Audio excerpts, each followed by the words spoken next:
Pakistan says 2 of its soldiers have been killed after the Afghan Taliban launched an operation against military positions along their shared border late on Thursday. 3 others were injured as Pakistani forces responded to the unprovoked fire, Information Minister Atala Tarar said. Both sides claim to have inflicted heavy losses in the clashes. People in Pakistan's border regions told the BBC they had heard explosions and were asked to move to safety. The Afghan Taliban said it had launched the large-scale operation in response to strikes earlier this week, which it claimed had killed at least 18 people. Islamabad said it had targeted alleged militant camps and hideouts. Taliban military spokesman Malawi Wahidullah Mohammadi said the retaliatory operation had been launched at around 20 local time, 15:30 GMT on Thursday.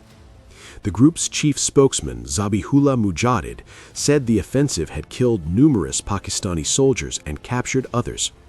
This was denied by a spokesman for Pakistan's prime minister, who also contested Mujahid's claim that 15 military posts had been captured. Prime Minister Shehbaz Sharif's spokesman Musharraf Zaidi dismissed claims of damage on the Pakistani side and said all aggression would receive an immediate and effective response. Mujahid wrote on X that in response to repeated border violations and insurgency by Pakistani military circles, large-scale preemptive operations were launched against Pakistani army centers and military installations along the border. Pakistan's government said the Taliban had miscalculated and opened unprovoked fire on multiple locations across the border in its northwestern province of Khyber Pakhtunkhwa, which had been met with an immediate and effective response by Islamabad's security forces. Early reports confirmed heavy casualties on the Afghan side, with multiple posts and equipment destroyed, said a Ministry of Information and Broadcasting statement shared on X.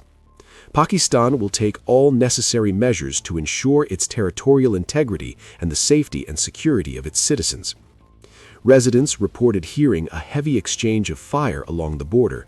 Those living near Pakistan's border town of Torkham were asked to vacate the area. Officials suspended the repatriation of deported Afghan nationals back over the border in the town due to the clashes. The crossing was also closed to Afghan refugees. Kabul had warned of retaliatory action at the appropriate time following the strikes overnight into Sunday. Islamabad had said it targeted 7 alleged militant camps and hideouts near the border and that they had been launched after recent suicide bombings in Pakistan. Kabul, meanwhile, said civilian homes and a religious school had been targeted, with women and children among the dead. The exchange of fire comes after the 2 countries agreed a fragile ceasefire in October, following deadly cross-border clashes, though subsequent fighting has taken place. Pakistan and Afghanistan share a 1,600-mile or 2,574-kilometer mountainous border.